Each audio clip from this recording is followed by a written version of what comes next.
Bueno, vamos a hacer una bajada al río Calcurupe que comienza desde Puerto Los Yoyes hasta el balseo del río Calcurupe. Vamos a comenzar aquí. La verdad es que el río Calcurupe es un río bastante familiar, no supera el clase 1, puede tener uno que otro rápido de clase 2. ¿Qué más te puedo decir? La verdad es que la seguridad que coloca la municipalidad es bastante amplia. Vamos con rescatistas, van un guía a cargo de la actividad que tiene experiencia en rafting. Vamos con gente, ya está en la última bajada del verano, así que con todo.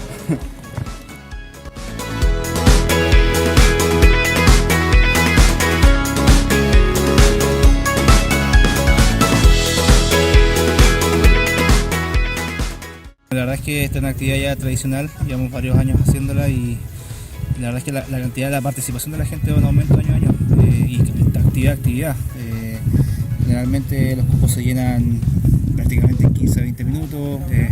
Este año hay que comentar que hemos tenido mucha gente que se ha adherido a seguir la página de la Oficina de Deporte de la Municipalidad.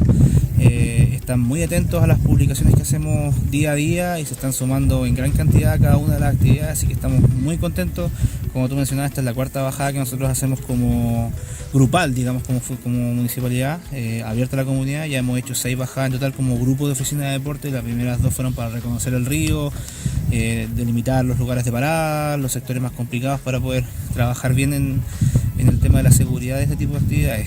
Mencionar también que es un río muy lindo, no tiene gran dificultad, pero sí obviamente tomamos todas las medidas de seguridad que corresponde en caso de caídas al agua, en caso de alguna emergencia, así que la verdad es que la gente se va muy contenta y con ganas de repetir la experiencia.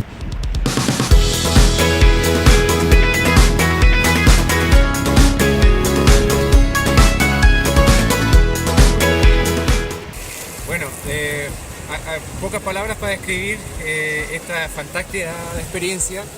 La verdad es que felicito a todo el equipo municipal, encabezado por su alcalde Claudio Lavado, por esta linda experiencia que se está desarrollando, donde estamos acercando justamente a la comunidad, ¿no es cierto?, de Futrono y de los ríos, a aprovechar nuestros espacios naturales justamente para hacer deporte, para vivir la naturaleza, estar en contacto con ella y obviamente hacer actividad física y estilo de vida saludable. Así que yo encantado, ha sido una experiencia maravillosa, la recomiendo 100% y sigamos trabajando, ¿no es cierto?, por la calidad de vida de los habitantes de la región de los ríos. Sí, la verdad es que todas las bajadas, bueno, nosotros trabajamos año a año, ya hace 3-4 años venimos trabajando en conjunto con el Club de Boteros de IFED, y ellos todos los años nos ayudan, nos supervisan, nos van enseñando cómo realizar la limpieza. También estamos en contacto con nuestra colega de medio ambiente, ella nos va dando tips para poder proteger el río y proteger también otros sectores. Hay que recordar que viene gente que utiliza calles propios, que viene de otros sectores, de otras regiones, de otras comunas, por lo tanto hacemos harto hincapié en la limpieza de la embarcación antes de entrar al río, y después al finalizar la actividad también hacemos limpieza para la prevención